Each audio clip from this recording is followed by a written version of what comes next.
आज के इस गहन चर्चा में सबका बहुत बहुत स्वागत है। आज हम एक बहुत ही उत्साहपूर्ण ऊर्जा के साथ शुरुआत करने वाले हैं। बिल्कुल। और आज का ये विशेष विश्लेषण मुख्य रूप से उन सभी उम्मीदवारों के लिए डिजाइन किया गया है जो एसएससी और बैंकिंग जैसी प्रतियोगी परीक्षाओं की जी तोड़ तैयारी कर रहे हैं। हाँ, अक्सर देखने में आता है कि परीक्षा की तैयारी के दौरान गणित या रीजनिंग तो अभ्यास से समझ आ ही जाती है, लेकिन अंग्रेजी भाषा का सेक्शन अक्सर एक बहुत बड़ी और एक डरावनी चुनौती बन जाता है। ग्रामर के भारी भरकम नियम और वोकैबुलरी की अंतहीन सूचियां देखकर तनाव महसूस होना बहुत स्वाभाविक है। ऐसा लगता है जैसे बस रट्टा मारना ही एकमात्र उपाय बचा है। पर रट्टा मारने से बात बनती नहीं है। एकदम नहीं बनती। रटकर सीखी गई चीजें अक्सर परीक्षा के उस भारी दबाव वाले माहौल में दिमाग से गायब हो जाती हैं। ज्ञान तो तभी मूल्यवान होता है जब उसे सही संदर्भ में समझा जाए। उसे एक कहानी या अनुभव के साथ जोड़ा जाए। इसीलिए आज हम कोई सामान्य न्यूज़ आर्टिकल या ग्रामर की नीरस किताब नहीं पढ़ने वाले हैं। सही कहा। इसके बजाय हम एक बहुत ही प्रेरणादायक अंग्रेजी कहानी के माध्यम से अंग्रेजी भाषा की उन बारीकियों को सीखेंगे जो सीधे परीक्षाओं में पूछी जाती हैं। जब हम कहानियों के जरिए शब्दों और नियमों को देखते हैं तो वो दिमाग में छप जाते हैं। तो आज का जो हमारा स्रोत है वो विहान नाम के एक छोटे लड़के की कहानी है। हाँ, विहान, जो एक वाद्य यंत्र यानी कोई म्यूजिकल इंस्ट्रूमेंट बजाना सीख रहा है। और आज के इस चर्चा का जो लक्ष्य है, या कहें कि हमारा जो मिशन है, वो बहुत स्पष्ट है। हम इस कहानी की अंग्रेजी पंक्तियों को पढ़ेंगे और उन्हें तोड़कर आसान हिंदी में उनका अर्थ समझेंगे। और साथ ही कठिन शब्दों के अर्थ और उनके संदर्भ को भी जानेंगे। और सबसे महत्वपूर्ण बात, हम ग्रामर के उन जरूरी नियमों जैसे टेंसेस और एडजेक्टिव्स को डिकोड करेंगे जो सीधे प्रश्न पत्रों में आते हैं। और एरर डिटेक्शन को भी देखेंगे। इस पूरी प्रक्रिया में सबसे आकर्षक बात यह है कि जब कोई नियम कहानी की किसी पात्र की भावना से जुड़ जाता है तो वो महज एक थ्योरी नहीं रहता, वो एक जीवंत उदाहरण बन जाता है। इस तरह की सीखी गई वोकैबुलरी और ग्रामर लंबे समय तक याद रहती है। तो बिना किसी देरी के विहान की इस यात्रा के पहले पन्ने को खोला जाए। तो चलिए इस कहानी को डिकोड करते हैं। कहानी की शुरुआत विहान के एक बहुत ही सुखद अनुभव से होती है। स्रोत में पहली पंक्ति कुछ इस तरह है: Vihaan's eyes sparkled with joy, he ran home and began practicing immediately. अगर इसे आसान हिंदी में समझें तो इसका अर्थ है कि विहान की आंखें खुशी से चमक उठीं। वो घर भागा और तुरंत अभ्यास करना शुरू कर दिया। ये सुनने में एक बहुत ही साधारण सा वर्णनात्मक वाक्य लगता है, लेकिन परीक्षा के नजरिए से देखें तो इसमें काफी कुछ छिपा है। बिल्कुल। अगर हम इस वाक्य को चीर फाड़ कर देखें और शब्दावली पर ध्यान दें तो यहाँ एक बहुत ही सुंदर शब्द का प्रयोग हुआ है। वो शब्द है स्पार्कल्ड, जिसका मूल शब्द स्पार्कल है, जिसका अर्थ चमकना होता है। एकदम सही। कहानी में विहान की आंखों में जो खुशी की चमक थी उसे दर्शाने के लिए इसका प्रयोग हुआ है। ग्रामर के नजरिए से ये स्पार्कल क्रिया का पास्ट टेंस है, यानी वर्ब की दूसरी फॉर्म। क्योंकि कहानी बीते हुए समय में चल रही है, इसलिए अंत में ईडी लगाकर इसे भूतकाल का रूप दिया गया है। और यहाँ पर एक और शब्द है जिस पर ध्यान जाना चाहिए: इमीडिएटली। हाँ, इमीडिएटली। इसका अर्थ है तुरंत या फौरन। ये बता रहा है कि उसने अभ्यास करना कैसे शुरू किया, तुरंत शुरू किया। परीक्षा में खासकर एसएससी के टियर 1 या टियर 2 में सीधे तौर पर इमीडिएटली के पर्यायवाची शब्द पूछे जाते हैं। ये एक बहुत ही सटीक अवलोकन है। इमीडिएटली एक एडवर्ब यानी क्रिया विशेषण है। परीक्षाओं में इसके पर्यायवाची के तौर पर इंस्टेंटली या प्रॉम्प्टली जैसे शब्द देखने को मिलते हैं। या फिर एट वंस भी कह सकते हैं। बिल्कुल। ये सभी शब्द बिना किसी देरी के कोई काम करने के भाव को दर्शाते हैं। तैयारी करने वाले छात्रों को इन शब्दों का एक समूह बनाकर याद रखना चाहिए। अब कहानी के अगले हिस्से की ओर बढ़ते हैं और यहाँ स्रोत में कुछ अजीब सा है। मैं अगली पंक्ति पढ़ता हूँ। At first his beats were uneven and noisy, his hands hurt and the rhythm slipped again and again. एक मिनट। हाँ, जब मैंने स्रोत को पढ़ा तो मैंने भी ध्यान दिया कि वाक्य में हिज हैंड्स 2 बार लिखा हुआ है। क्या ये स्रोत में कोई प्रिंटिंग की गलती है या इसके पीछे कोई मकसद है? मैं बता रही थी कि ये कोई प्रिंटिंग की गलती नहीं है, बल्कि ये प्रतियोगी परीक्षाओं का एक बहुत ही क्लासिक ट्रैप या जाल है। ये एरर डिटेक्शन यानी त्रुटि पहचानने वाले खंड का एक बेहतरीन उदाहरण है।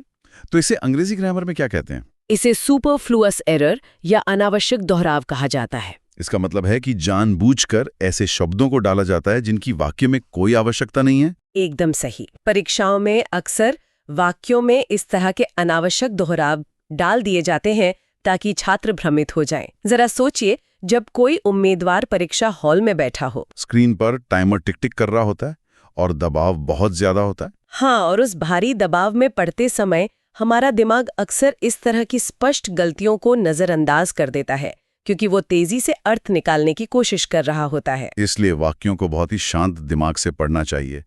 यहाँ व्याकरण के अनुसार केवल एक बार हिज हैंड्स होना चाहिए था। सही कहा। ये एक बहुत ही बड़ी सीख है कि परीक्षा हॉल के उस तनावपूर्ण माहौल में हमारा खुद का दिमाग ही हमारे साथ कैसे खेल खेलता है। खैर, अगर हम उस वाक्य के अर्थ पर वापस आएं तो इसका मतलब है कि शुरुआत में उसकी ताल असमान और शोरगुल वाली थी। उसके हाथों में दर्द हुआ और लय बार बार फिसलती रही। यहाँ एक और शब्द है जिसने तुरंत ध्यान खींचा, हर्ट। इसके बारे में क्या राय है? क्योंकि ये एक ऐसा शब्द है जो अक्सर वाक्यों में भारी भ्रम पैदा करता है। हर्ट शब्द अंग्रेजी भाषा के उन कुछ विशेष शब्दों में से एक है जो सच में छात्रों को परेशान करते हैं। हर्ट का मतलब होता है चोट लगना या दर्द होना। और यहाँ सबसे दिलचस्प बात यह है कि हर्ट का पास्ट टेंस और पास्ट पार्टिसिपल भी हर्ट ही रहता है। यानी इसके तीनों रूप हर्ट, हर्ट, हर्ट होते हैं। ये कभी नहीं बदलते। लेकिन एक सवाल उठता है, अगर इसके तीनों रूप एक जैसे हैं, तो किसी वाक्य को पढ़ते समय ये कैसे पता चलेगा कि बात वर्तमान की हो रही है या भूतकाल की? यहीं पर संदर्भ या कॉन्टेक्स्ट काम आता है। अगर वाक्य में लिखा है कि ही हर्ट्स मी, तो एस लगा होने के कारण हमें पता चल जाता है कि ये प्रेजेंट टेंस है। और विहान की कहानी में पूरे वाक्य का ढांचा अतीत का है, जैसे वो अनइवन या स्लिप्ड। इसलिए हमें समझना होगा कि यहाँ हर्ट अपनी दूसरी फॉर्म में इस्तेमाल हुआ है। परीक्षा बनाने वाले अक्सर हर्ट का भूतकाल हर्टेड लिखकर दे देते हैं। हाँ, और जो उम्मीदवार इसे ध्यान से नहीं पढ़ते वे इसे सही मान लेते हैं। लेकिन अंग्रेजी भाषा में हर्टेड नाम का कोई शब्द अस्तित्व में है ही नहीं। ये जानकारी तो सीधे नंबर दिलाने वाली है। जैसे कट कट कट या पुट पुट पुट होता है, वैसे ही हर्ट भी अपना रूप नहीं बदलता। इस नियम को तो छात्रों को नोट्स में सबसे ऊपर लिख लेना चाहिए। और इसी पंक्ति में कुछ और शब्द भी हैं जो वोकैबुलरी के लिए शानदार हैं। जैसे अनइवन, जिसका मतलब है असमान या उबड़ खाबड़, और नॉइजी यानी शोरगुल वाला। लेकिन अगर किसी एक शब्द को खतरनाक की श्रेणी में रखना हो तो वो है रिदम। ओहो, रिदम वाकई में स्पेलिंग करेक्शन वाले सवालों का सबसे बड़ा सुपरस्टार है। इसका अर्थ होता है ताल या लय। अगर हम इसकी स्पेलिंग को बहुत ध्यान से देखें, RHYTHM, तो इसमें एक बहुत ही अजीब बात नजर आती है। हाँ, इसमें अंग्रेजी के जो 5 साधारण स्वर यानी वावल्स होते हैं, AEIOU, उनमें से कोई भी मौजूद नहीं है। इस पूरे शब्द में सिर्फ वाई है जो यहाँ एक स्वर की ध्वनि पैदा करने का काम कर रहा है। अक्सर इसे रिदम की जगह RYTHM या अंत में यू लगाकर रिदम लिख के पूछा जाता है। और ये दोनों ही स्पेलिंग पूरी तरह गलत है। इसलिए जो भी छात्र तैयारी कर रहे हैं उन्हें इस शब्द को अपनी नोटबुक में 5 बार लिखकर अभ्यास करना चाहिए। सही स्पेलिंग RHYTHM ही है। ये छोटी छोटी बातें ही कट ऑफ पार करने का अंतर तय करती हैं। खैर, कहानी पर लौटते हैं।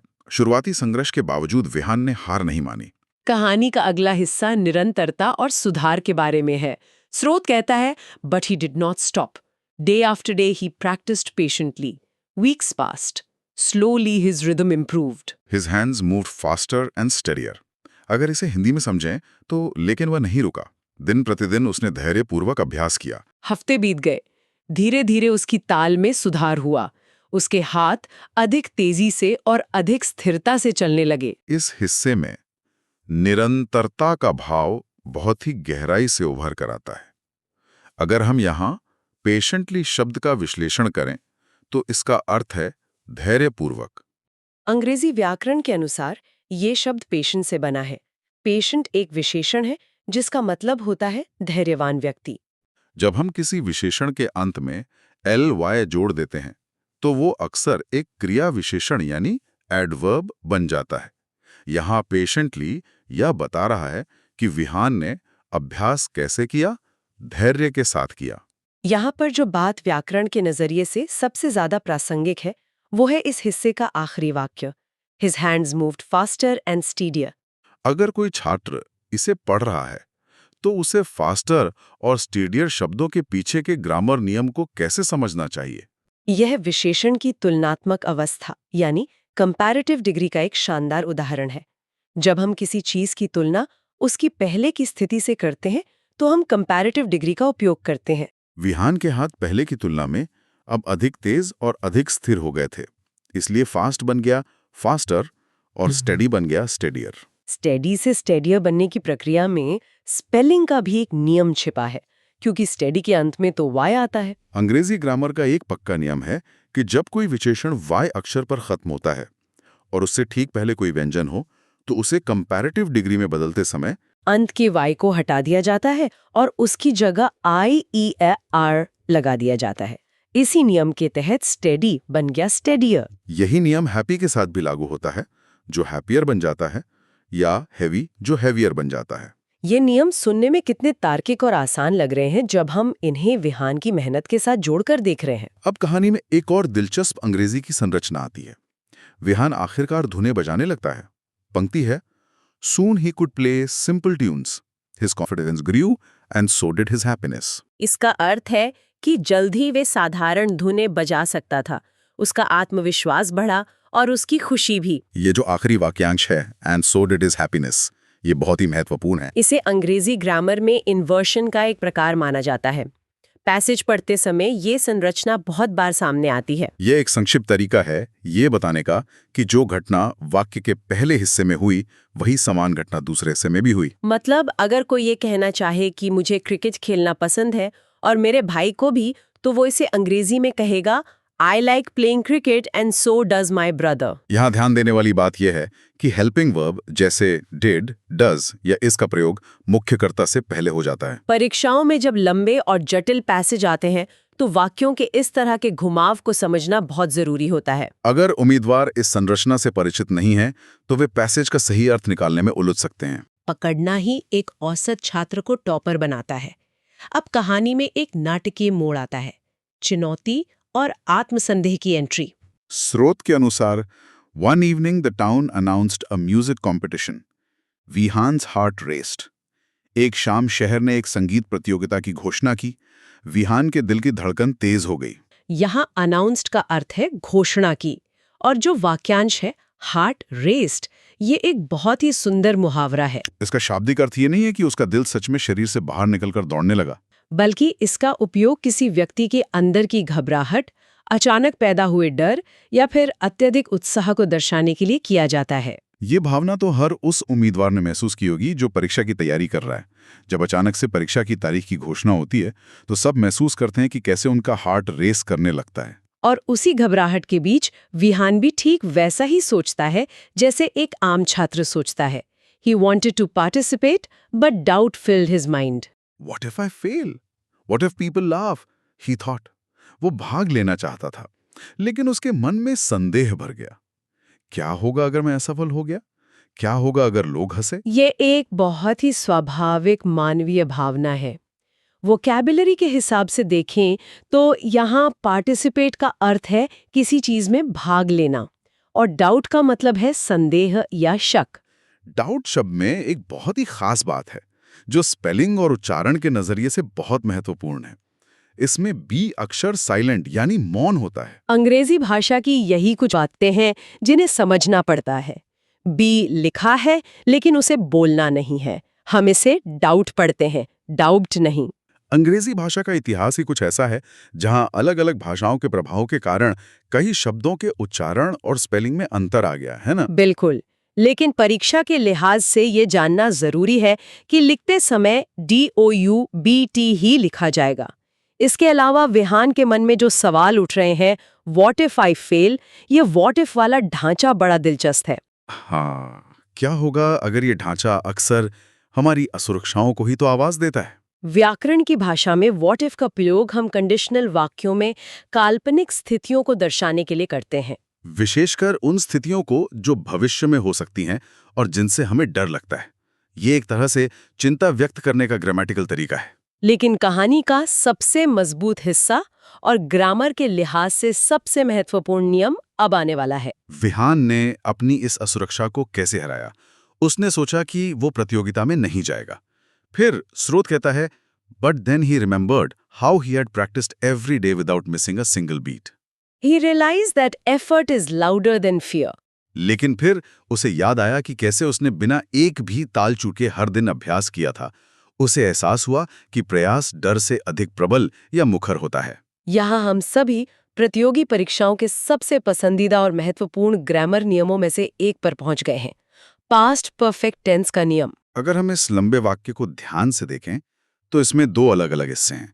ही रिमेंबर्ड यानी उसे याद आया, और ही हैड प्रैक्टिस्ड यानी उसने अभ्यास किया था। इसमें नियम क्या कहता है? क्या ये वह प्रसिद्ध नियम है जहां अतीत में दो घटनाएं होती हैं? बिल्कुल सटीक।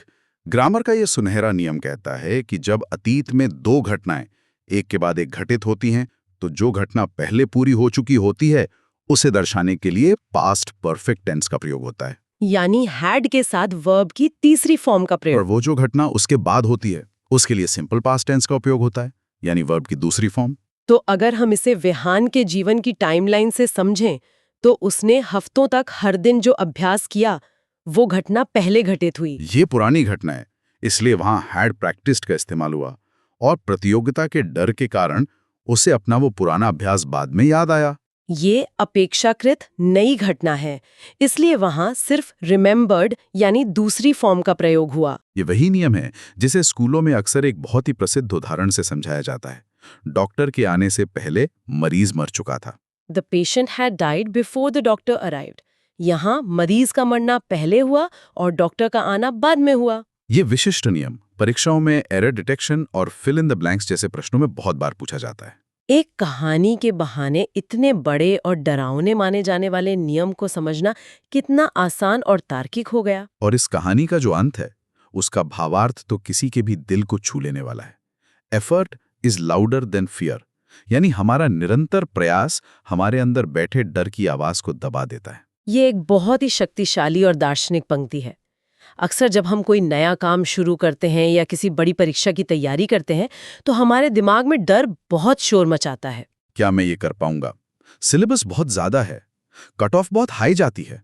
ये सब डर की आवाज होती है। हमसे अपनी मेज पर बैठकर पढ़ाई करता है, एक एक चैप्टर खत्म करता है, तो उस मेहनत और उस प्रयास की अपनी एक अलग आवाज होती है। और वो आवाज धीरे धीरे हमारे डर के उस शोर को शांत कर देती है। तो आज की इस पूरी चर्चा का निष्कर्ष क्या निकलता है? इसका निष्कर्ष ये है कि अंग्रेजी सीखना केवल मोटी मोटी किताबों से नियम रटने तक सीमित नहीं है। आज के इस विश्लेषण से ये साबित होता है कि अगर इस तरह से कहानियों या पैसेज को छोटे छोटे हिस्सों में तोड़कर पढ़ा जाए तो वोकैबुलरी और ग्रामर के नियम अपने आप मजबूत होने लगते हैं। भाषा कोई गणित का फॉर्मूला नहीं है जिसे सिर्फ याद कर लिया जाए। ये अभिव्यक्ति का एक माध्यम है। जो भी लोग प्रतियोगी परीक्षाओं की तैयारी कर रहे हैं उनके लिए बहुत जरूरी है कि आज चर्चा किए गए सभी बिंदुओं को अपने नोट्स में जरूर शामिल करें। चाहे वो हर्ट के तीनों एक समान फॉर्म्स हो या रिदम की अजीब स्पेलिंग हो, जब चीजों को अपनी भाषा में लिखकर रखा जाता है तो परीक्षा से ठीक पहले उनका रिवीजन करना बहुत आसान हो जाता है। ये बिल्कुल सच है। खुद के बनाए गए छोटे छोटे नोट्स ही परीक्षा के दिन सबसे बड़े हथियार साबित होते हैं। तो आज हमने विहान की कहानी के माध्यम से अंग्रेजी भाषा की गहराइयों को छुआ। हमने देखा कि कैसे निरंतरता हमारे कौशल को सुधारती है और कैसे प्रयास हमारे डर को मीलों पीछे छोड़ देता है। अब समय आ गया है आज की इस विस्तृत और ज्ञानवर्धक चर्चा को समेटने का। लेकिन जाने से पहले यहाँ एक गहरा विचार छोड़ने का मन है, जिस पर अकेले में बैठकर थोड़ा विचार किया जा सके। कहानी हमें एक बहुत ही खूबसूरत बात बताती है कि प्रयास डर से अधिक मुखर होता है। हमने बात की कि डर अक्सर हमारे दिमाग में गूंजने वाली एक नकारात्मक आवाज होती है, एक ऐसा शोर जो हमें आगे बढ़ने से रोकता है। लेकिन जरा गहराई से सोचिए, जब हम लगातार अभ्यास करते हैं, जब हम अपनी पूरी लगन और निष्ठा से किसी एक लक्ष्य के लिए दिन रात मेहनत करते हैं, तो उस निरंतर किए गए प्रयास की आवाज आखिर कैसी होती होगी? क्या वो भी सिर्फ एक शोर है, या वो एक ऐसी संगीत की धुन है जो शुरू में शायद विहान के वाद्य यंत्र की तरह थोड़ी बेसुरी लगे, लेकिन समय के साथ वो इतनी मधुर और इतनी शक्तिशाली बन जाती है कि अंततः वो हमारी सारी शंकाओं को, हमारे सारे डर को हमेशा के लिए शांत कर देती है। लगातार और पूरी ईमानदारी से किया गया कर्म कैसे हमारे सोचने के तरीके और हमारे अस्तित्व को पूरी तरह बदल सकता है, इस पर विचार करना चाहिए। इसी विचार के साथ आज के इस गहरे विश्लेषण को यहीं विराम दिया जाता है। उम्मीद है कि आज की ये चर्चा सभी उम्मीदवारों के लिए लाभदायक सिद्ध होगी। निरंतर पढ़ते रहें, नई चीजें सीखते रहें और अपने प्रयासों की उस धुन को रोज और मजबूत करते रहें। बहुत बहुत धन्यवाद। अगली बार फिर एक नए विषय और एक नई रोचक चर्चा के साथ जुड़ेंगे। तब तक के लिए अपना अभ्यास जारी रखें।